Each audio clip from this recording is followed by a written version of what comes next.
about to tour a welding school. And this is going to be very cool. And which welding school are we going to really check out? Let me show you. I guess I'm going to give you a hint. It's in Orlando, so you guys pretty much already have an idea where that is. But let me show you. Let's walk in through the door. All right. And we are at Underground Metal Works. Let's see what we got going on.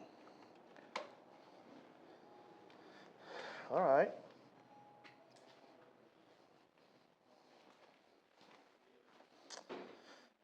First thing we see, we have a little waiting area with, again, Underground Metal Works. From hoodies, some shirts, we have a little bit of everything going on right here.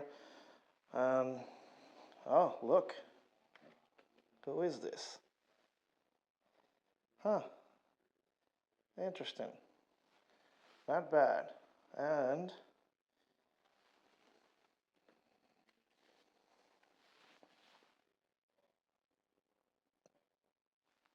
all right. Look, we even have some charms here.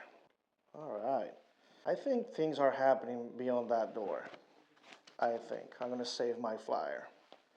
We're going to go through that door and see who's here and see what they're... Oh, crap, look. That looks like a welder. Well, since you're here, bam. What are you doing here? Getting ready to turn the fume extractor on. We've got a class going on behind the doors here. We just got done Don't let me demo. stop you. You know, do your thing just like I was not here. Safety first, right? All right, guys. So I'm here at Underground Metal Works in Orlando with Jason Becker, and we're really going to just get a tour about what a welding school is all about. You know, I'm a new student, just walked in through the door. What's the first thing? By the way, hi, how are you, Jason? I'm doing great, Frankie. How you been? Awesome. See, that's how it works. You know, when you know these guys so much, it's like, whatever, Jay, just start talking. Listen, I'm a new welder, just came in. In fact, I'm not a welder. I just came in through the door. I just saw your sign, and someone said that I should try welding a long time ago. What's the first thing that you're going to ask me, or what is the first thing that I should know about your school? What do you want to get out of the program? So I have a lot of people come in here for many different reasons, mostly home hobbyists, makers, DIYers. I do have some professional welders that come in that they just want to get skilled up in another process or learn a completely new process. So some people, you know, they're proficient with MIG or TIG, and then, you know, they want to brush up or learn stick. So we kind of meet the individuals that are coming through the door where they're at on their welding journey, whether it be never having touched a welding machine before, or they've been in the industry for quite a bit and they want to move on to something else. We meet them at that level, and then we try to take them to the next level.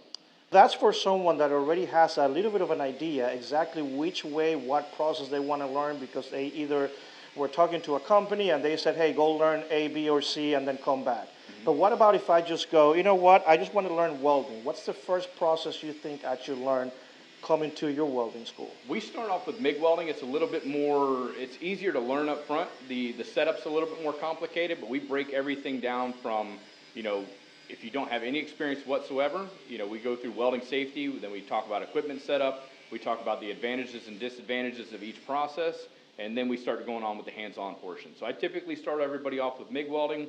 Once we get the machines dialed in, it's a little bit easier for them to learn. Stick is a little bit frustrating because obviously the rod sticks to the plate, hence the term stick welding. That's not really why they call it stick welding, but that's one of the reasons. TIG welding is a little bit more in-depth. There's a lot going on. You're using a foot. You're using both hands. There's, you know, you got work angle, travel speed, arc length, all that stuff. MIG's a little bit more forgiving and a little bit simpler to learn. So we start off there, and then from those fundamentals, then we move into stick welding, and then we cap the week off with TIG welding. You watch TikTok, and all you see is TIG.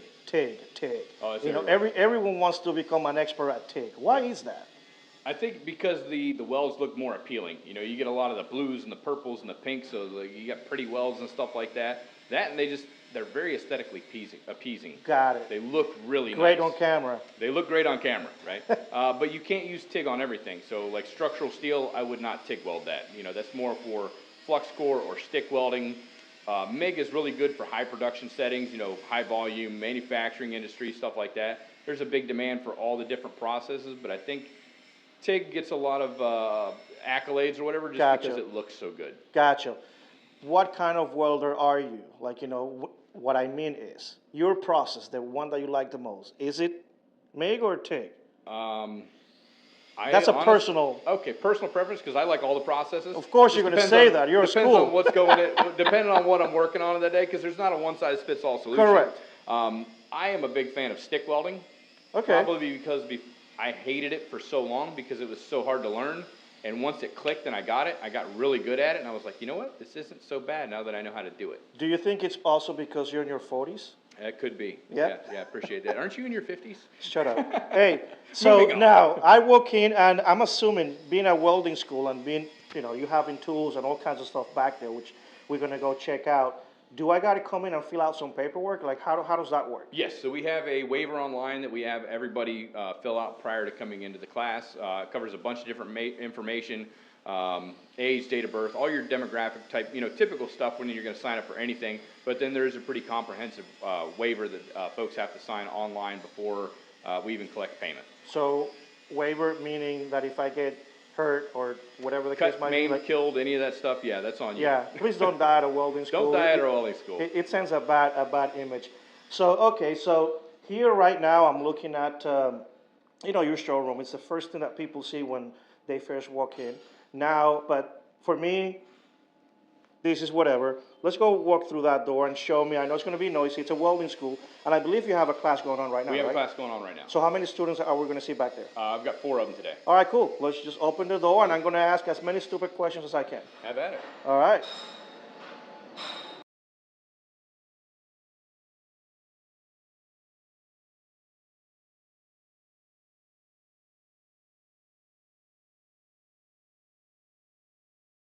I just walk in through the door.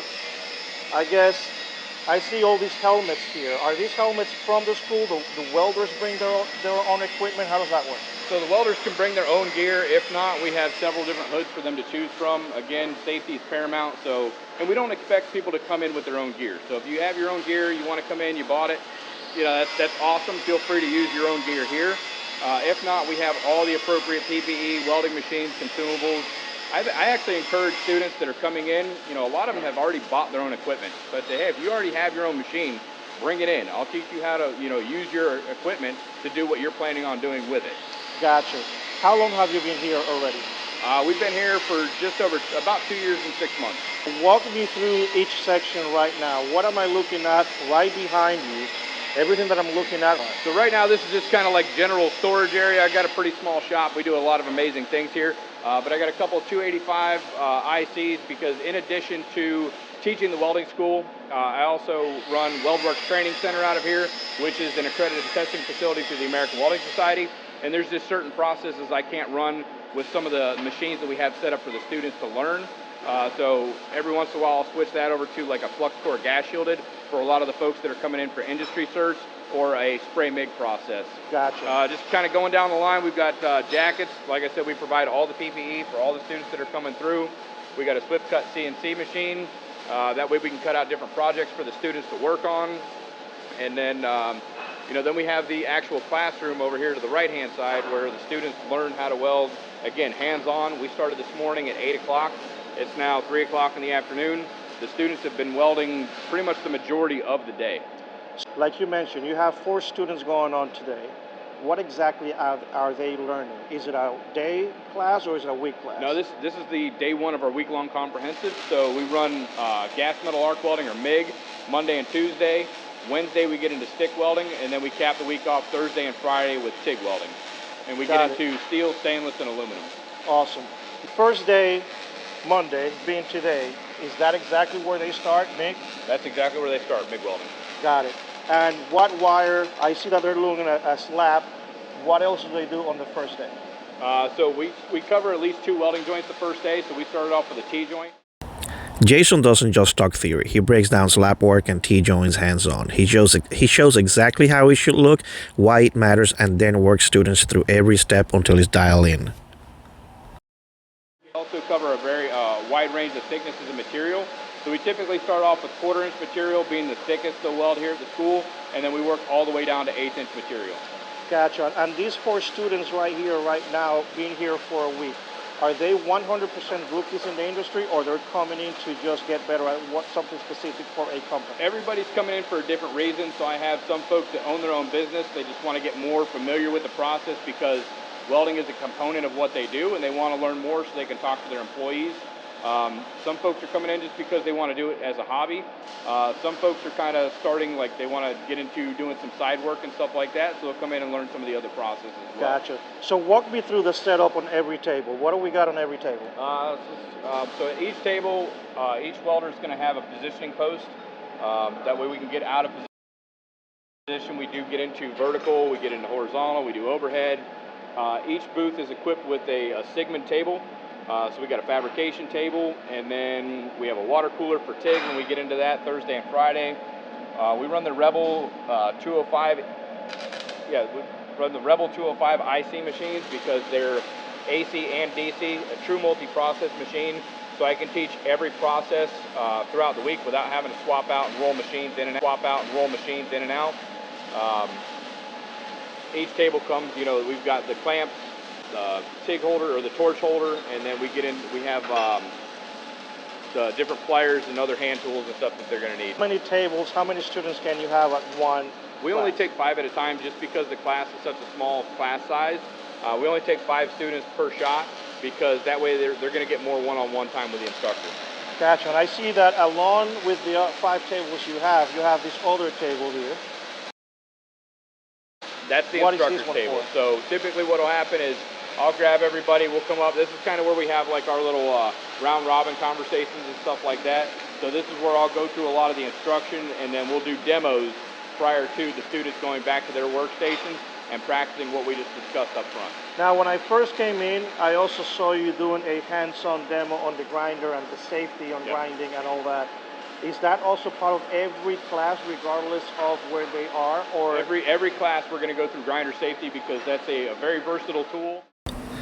Grinding is one of those skills where people underestimate the hell out of that tool, and Jason makes a point to Jason actually really makes a good point of slowing things down and just doing it the right way. He starts with safety first.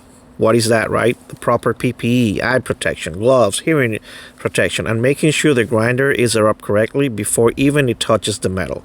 I mean, come on, guys. Most of the accidents in the welding industry are done by grinding tools. Then he breaks down the versatility of the tool itself. Different wheels for different jobs. Grinding wheels, flap disc, cut-off wheels, each one of them with a purpose. This is not guesswork. It's using the run disc and the run technique could ruin the work and even get someone hurt, which is the main thing that you don't want it happen, right? Jason shows how much pressure to apply and, more importantly, how little pressure is actually needed. Let the tool do the work. Hey, control the angle and consistency matter more than force. He demonstrates how to move with the grinder, not fight it, keeping the wheel stable and the workstation clean. This is hands job instructions you don't get from a book. Students see it, hear it, and then do it themselves. Building real skills, real confidence, and safe habits that carry over every process in the shop, right? But if you don't use it properly, bad things can happen. So I want to make sure that I tell people, I'm going to teach you the right way to do things here. You can learn your bad habits outside. One of the cool things about Jason is that before any student strikes an arc, Jason takes it back to basics. Using the whiteboard, he breaks down lap joints, butt joints, T-joints, showing how each one fits together and why it matters. This is where theory meets hands-on, so students understand the why before they even weld the how. Make sure everybody coming into the classroom is comfortable and confident with the skills that they learn here, so that when they go back home and they want to do it in their garage, they're comfortable doing it back there as well. you mentioned that this is a week class. What other classes, what other programs do you have along with that week class? We have a night class that kind of mimics the daytime class for folks that don't want to take a week vacation and come out here and hang out with us.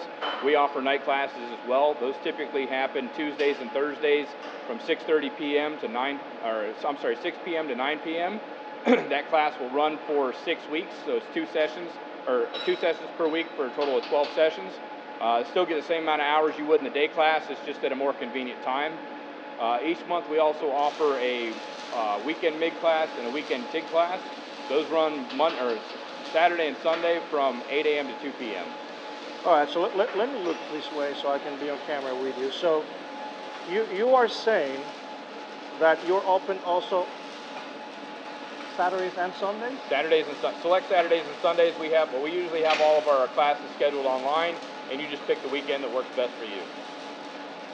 Are you here 7 days out of the week, Jason? Right now, I think I'm on day 9, 10, 11. I don't always teach every single class. I have other instructors that do teach the weekend classes and evening classes.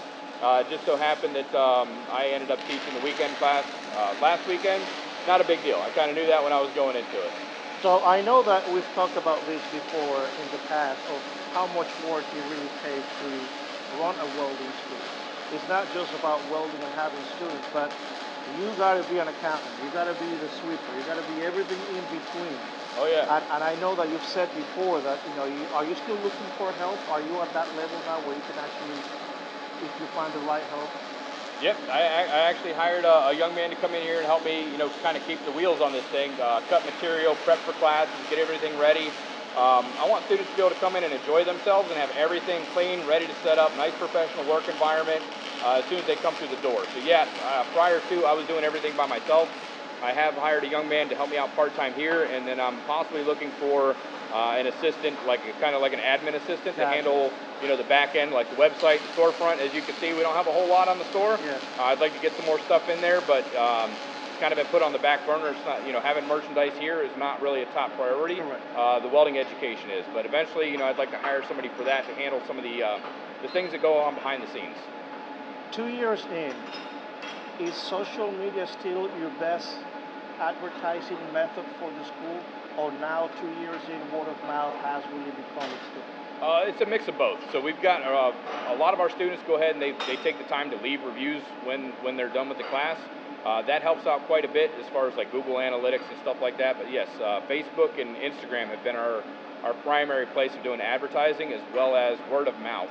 Word of mouth over pretty much anything lately. Got it. And I know that you attend quite a few events, or at least as many as you could, running the school and all that, like FabTech or the Fabricators Olympic and other things like that. How do you manage when you're out? So I try to plan my events, like right now it's kind of mid-December. I'm planning everything for 2026, so I already know which conferences and seminars and events that I'm going to be attending for 2026. So for instance, IEC is happening the first week of February. I know that I'm going to go ahead and block those dates out. So when I plan out my my school schedule for the year, I plan out all the different events that I plan to attend. I kind of have an idea of when those are going to take place, and so I try not to overbook myself. I did that this year, and it's a lot to deal with. It can get pretty stressful. I totally get it. Now, show me a little bit more about, I'm a new student, and I'm going to ask those stupid questions. What is this? So that's and why is it important? Okay, so that's a fume extractor. We utilize that to take up any fumes that are produced by welding. That just, again, that falls under welding safety. You want to keep your head out of the fumes, but we also have the fume extractors here to pull any of that stuff up. Last thing you want to do is close the door in a 1,500 square foot workshop and have five people in here welding and generating fumes. That just doesn't make for a pleasant experience. Because the city gives you a lot of headaches when it comes to opening a welding school. Like, is there certain things that you really have to follow? They got to come in and check certain things, or they're pretty flexible in Orlando? It's still pretty flexible as far as, like, I had to apply for all the permitting and stuff like that. We've had to have all the fire inspections and, like, pretty much anything and everything any other business in the city or the county has to abide by. How many students do you think you've had so far here in the last 2 years? 15 per month. 3 years or 2.5 years. Yeah, quite a bit. I went to welding school. You were there yourself. Now running one yourself and having all the experience that you had throughout the years, what do you think it's a person that has not been to a welding school, they come in now and versus when you went back in the day and now, what do you think has changed that people still don't get? That they'll be able to graduate a welding school and walk into the industry and make 6 figures right out of the gate. That and, somebody can just, take like a week-long comprehensive class like we operate here and then, get tested and certified within a week. Each process is going to take you roughly 300 to 400 hours of hands-on training to be able to master that skill to become certifiable. And then even once you complete a long-term welding program, employers aren't just going to be lined up to hire you right away at, a 6-figure salary. I know you have other events every once in a while here, like blacksmithing and stuff like that, that you have share the space for those kind of events. Aside from that, I know you're planning other things, right? Blacksmithing will be back here, I think the second Saturday in January. We're going to kick the blacksmithing off events. That's ran through the Florida Artists Blacksmith Association. We kind of host them here on this property, so I get to come out here and hang out and do blacksmithing. But we open up the space to them as well. We also hold, as you mentioned before, we host the AWS events. So the American Welding Society meets here. We're actually meeting here next Thursday, Frankie, if you want to come out. Our good buddy. This week, the one after? Yeah, the 18th. Steve Snyder is going to be out here doing a presentation on codes and standards internationally. There's some other events that I want to do. I want to do like veterans classes, specifically for veterans, to have them come out here and learn welding on a Friday afternoon, do like 4-hour classes for them. I also want to do some couples retreats, kind of like how they have, like painting and wine or painting with a twist and stuff like that. I want to do that with welding. Not necessarily drinking and welding, but we're going to weld for a little bit and then have some adult beverages after the fact. But that's going to be later on down the road. I know, I'm going to do whiskey and welding. I think Frankie will be first in line for that. I'm not sure how much welding it'll be from my part, but we're going to do the welding first. I'll help you with the rest. So thank you for everything you do. And I just want to say, if you're a student, if you are a young person and don't know where to go next, and you're just trying to maybe find an avenue, something that you might not even know you like, hey, invest a week in welding and see if it's for you. It's not just fabrication, it could be metal art. Nonetheless, you're going to learn how to glue two metals together. From there on, you can just take on and run with it, and maybe who knows where you'll end up. But you got to start and promote the industry, help people like Jason, help the schools, help yourself. These schools are here to help you. He's in Orlando, Florida. Where exactly are we? We're in Orlando, right here in Central Florida, right just outside Eatonville. Gotcha. So for those that, it's easy to get here, right? Like there's, if someone comes from out of town. Oh yeah, we're like 25 minutes from the airport. There's a lot of hotels around here. A lot of students that fly in from out of town, they do the Airbnb, or they'll find a hotel locally. We have all that information listed on our website. We actually have two airports that people can fly in. And several hotels in the area. We're pretty close to all the theme parks, Disney, Universal, SeaWorld, 25, 30 minutes away from all that. That's pretty cool. I want to ask about this machine here, Jason. What are these right here? These are our Broadbeck belt sanders. So these are great for shaping material. The students start off on those, learning how to clean material, take the mill scale off, and prep them. Huh. Who did the art for you on their walls? That was Stephanie Hoffman's friend, Yucky Bucky. So we kind of gave him free reign and said, here's kind of some of the logos we want put up on the school. And he actually came down from New Jersey to do all the painting on those. All right, so we're pretty much done, Jason. I just want you to tell me, not in my own words, but in your own words, why come here? Why come here? Why not? If you've always been interested in welding, you want to learn, but you don't have 6 months and $30,000 to drop on a welding school, but you want to learn a new hobby, a new skill, a new craft, come down to Underground Metalworks. We have a lot of fun while we're doing it, and you're going to learn a lot of information in a short amount of time, and then you've got a lifelong resource. Thank you very much, Jason, for saying yes. Thank you for taking 30 minutes of your busy time, and for me to just break the rhythm of your class today. Sure. I know I can be a pain in the ass, but it is what it is. Right? I appreciate you, brother. All right. Walking through Underground Metalworks, it's clear this isn't just a welding school. It's a hands-on learning environment. From joint theory on the whiteboard to slab work, T-joints, grinding techniques, tool control and safety.